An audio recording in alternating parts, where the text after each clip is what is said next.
And joining us now is Bobby Ghosh. He's Time Magazine's deputy international editor, and his article, "The Qaddafi Regime is Broken, What Will Take Its Place," is in this week's issue. Good morning, Bobby. Thanks so much for being here. A lot of news going on. Obviously, we just heard in Barry's piece that Qaddafi's wife and three of his children are in Algeria. We don't know where Qaddafi is. We heard the speculation where he may be, but does that matter? I mean, is this regime over no matter where Qaddafi is? I think we can now safely say it's over. The fact that the family or members of the family crossed the border is essentially a final admission that their era has come to an end, and it'll be days, weeks, maybe months before we find Gaddafi. Well, you sound certain we will find Qaddafi. I'm pretty sure, dead or alive. This is a bit like Iraq after the fall of Saddam Hussein.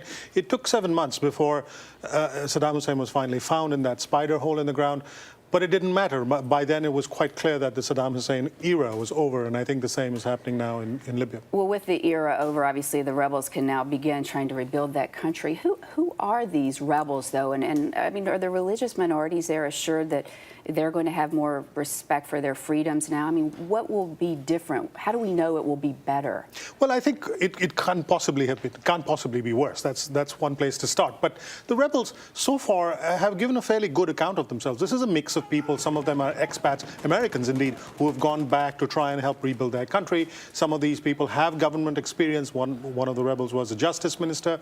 There are some ex-military people who deserted Gaddafi and went over to the rebel side.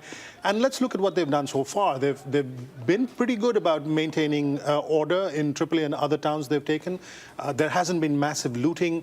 There hasn't been massive revenge killing. So they've done okay so far. They've had 7 months to prepare for this.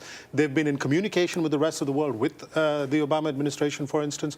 So there's reason to be hopeful. They have a lot of challenges ahead of them. This is a country that's been ruled for 42 years by one man. It's going to be difficult. Well, and talking about all that they've done in Libya and could possibly do, I mean, obviously the United States has spent, what, I mean, $1 billion over the last several months. What has the United States gotten out of this operation? Has this furthered our security interests? What have we gotten out of this? Well, apart from the satisfaction of having done the right thing, of course, I think it does. It's always a good thing when you can replace a totalitarian dictatorship with a democracy, and hopefully that's the way it'll go.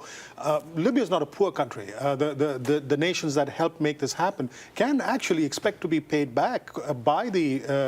I think we should stop calling them rebels, by the new government when they finally take. Yes, they do have a lot of oil, and they have money. All right. Well, Bobby Ghosh, thanks so much for joining us today and talking us through some of this. We really appreciate it. Thanks. Anytime, John.